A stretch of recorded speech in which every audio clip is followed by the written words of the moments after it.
You've tuned into another edition of The Break Room, a weekly conversation about how the City of St. Augustine works from those who do the work every day. Hosted by the City of St. Augustine's Communications Director, Melissa Whistle, The Break Room offers a closer look at the different city departments and provides updates on current and upcoming projects and events. And now, your host, Melissa Whistle.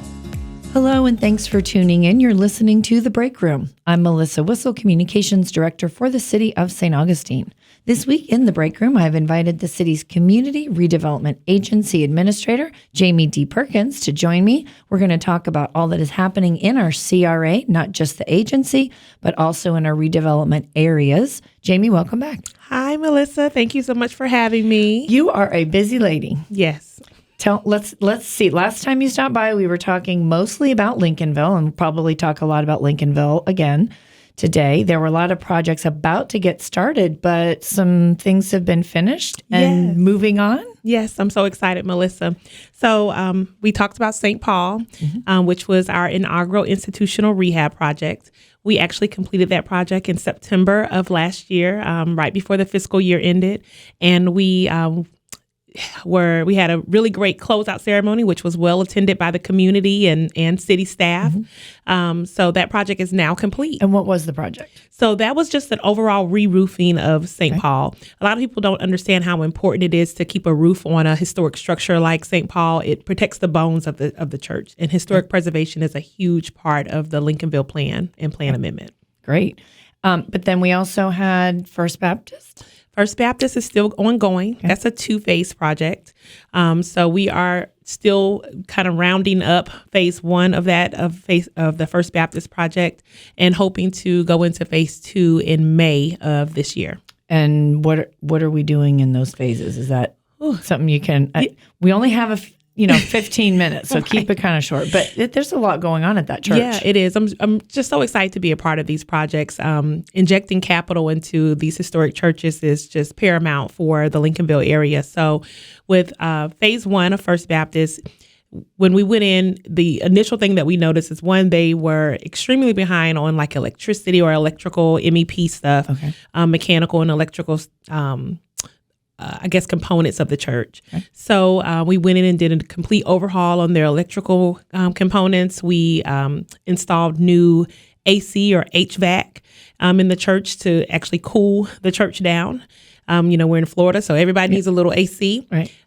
We did some restoration, historic preservation components, which was like redoing their windows, re-roofing. Lots of things on the interior. Phase 2 would be consistent of doing some external components, like just repainting, doing some structural repairs, making sure that the foundation is secure in the church, painting it.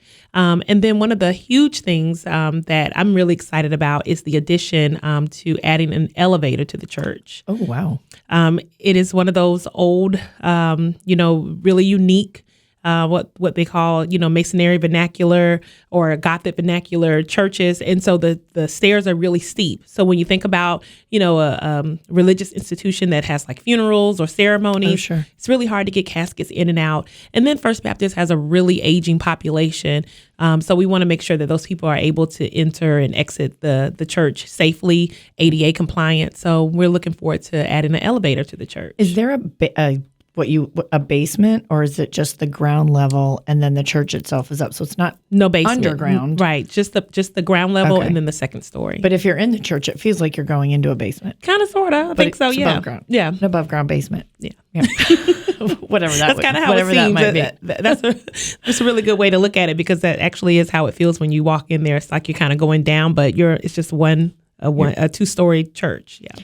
Now, the church projects with St. Paul and First Baptist, those are a couple of the projects, but Lincolnville's got a lot going on. And we talked about the redevelopment areas, and these are communities within St. Augustine that have been designated as needing upkeep. They're blighted, and there's special funding that we apply for that keeps you real busy. But there's other projects coming in Lincolnville. Right.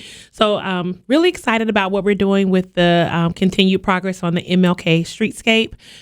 We are just rounding up our due diligence process. We are working with Kimley Horn on that. I actually have a report on my desk right now that I have to go and review, and we'll actually be presenting that information in our next steering committee meeting.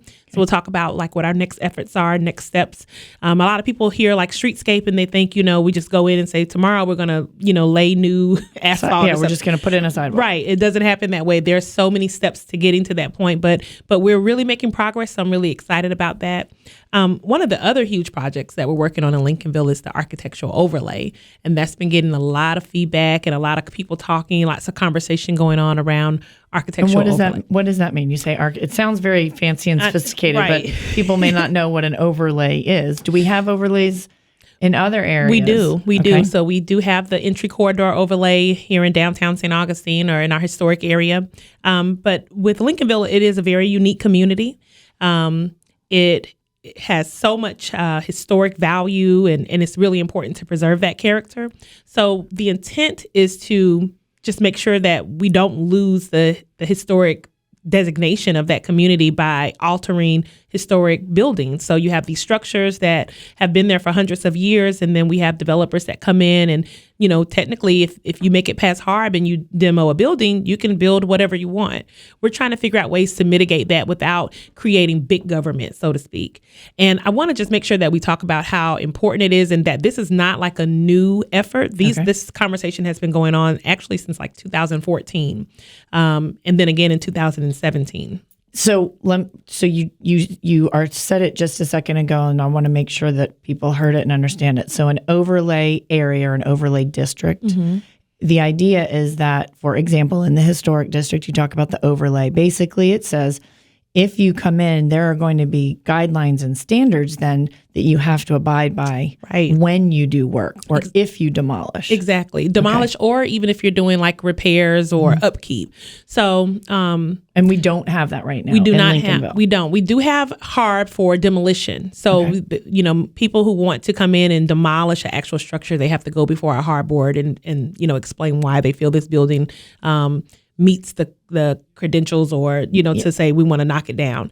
But we don't have anything in place for new structures or infill homes that are coming in. And we don't have anything in place that specifies how you can upkeep a property. And I want to also talk about the difference between a guideline and a standard. Okay. So that's a part of the architectural overlay. So there's all kinds of overlays. In this situation with Lincolnville, we're looking at architectural overlay, which protects the architecture of the historic integrity community. Of the architecture. Okay. Exactly. Got it. So with the guidelines, we would create a document that says, these are things that we would like to see you do. Maybe even create incentives that say, hey, if you abide by these guidelines, we might give you an incentive, less fees or something to come in and build. Standards are something that we say you absolutely have to abide by this. Your porch has to be this big. Your house has to sit this far off the street. You can't have a garage on this side of the roof has to have a certain pitch. Exactly. So those are kind of the differences between a guideline and a standard. We're looking to develop a document that consists of both guidelines and standards. So there are some things that residents in Lincolnville, per the survey that was issued earlier this year, right, in the latter part of last year, have been really adamant about that they really want to see. And then there's some things that they're like, oh, we don't want to really focus in on or hone in on types of materials as long as it looks like, the historic structures. Right. So we want to try to make sure we take all of those thoughts into consideration, which is why we're going to be doing a lot of public engagement. This is going to be a really big project and task. So, and there's, like you just said, there was a survey. We have taken input. Is there going to be another survey? Not necessarily. I don't think we'll do another survey. Okay. Our survey actually received over 200 responses, which is really great. That's a great response. Yeah. So I don't know if we need to go back into survey world, so to speak, but we are working on other community engagement efforts, walkabouts with our consultant, workshops, meetings, of course, using the steering committee meetings as an opportunity to talk to residents. If you are just now tuning in, you're listening to The Break Room. I'm Melissa Whistle, Communications Director for the City of St. Augustine. And this week I have Jaime D. Perkins in The Break Room. She is our CRA Administrator. That's the Community Redevelopment Agency. And she oversees the Community Redevelopment Areas. That was a mouthful. That's a mouthful. Let's just stick to CRA. Right. So we've been talking about Lincolnville. We do have another designated CRA that we don't show a lot of love to. We don't really talk about it. We got a few minutes left. Tell us a little bit about what that is and what's coming, because we're trying to bring it back to life. Right. Or bring it, resuscitate it. So I guess it's important to mention that the historic area, parking and transportation area, it kind of takes care of itself. We have the parking garage and the Visitors Information Center, also known as VIC, that has kind of taken care of itself. We pay a debt service out of the money that is received through that CRA to actually pay off the debt for the parking garage that we built back in 2006. So now that money, the additional money that's kind of been rolling over, is starting to accumulate, we're looking for other ways to expand that district, maybe look at projects and opportunities. The CRA plan for the historic downtown, it has, I think, like 7 hot topics or tenets, that we want to touch on. Most of it is in regard to parking, transportation, walkability, mobility. So now we want to start kind of honing in on those topics and seeing how we can address those issues with the additional funding that we have. Is there a particular boundary for that right now, and would that change? It could. Okay. There is always opportunity to expand any community redevelopment area. It really just depends on what the benefit would be for the community and for the agency, if it's beneficial at all. So there's always opportunity to expand the district. But the plan itself is actually in the works of actually just redeveloping or doing a plan amendment for the current plan. What is the current footprint of that? Do you know what that, can you describe it? It's about 216 acres, I believe. Okay. And it would be hard for me to describe it, but the map is on our CRA website, so you can actually look at the boundaries of our historic district map. And it's the historic transportation and parking area, right? HTAP or something. Exactly. Not the LCRA. Maybe we change the name when we do our plan amendment. Right. So make it something that sounds more interesting than just parking. Although parking is a hot topic in St. Augustine. It is. Mobility in general. I think that some of the things that are really important to the agency per just previous meetings and documents that I often review, and of course talking to residents, is just making sure that the downtown area is a walkable area and that we don't have the congestion of traffic that we kind of see today. So we want to really focus on how we can mitigate some of those issues and challenges. Well, you're keeping very busy. You're busy writing grants too, or looking for money, looking for opportunities to help fund a lot of this. That keeps you very busy. So the Lincolnville CRA brings in a little over $1 million each year. And then our downtown area is about $1.2 million. Like I said, most of that money goes back to the garage.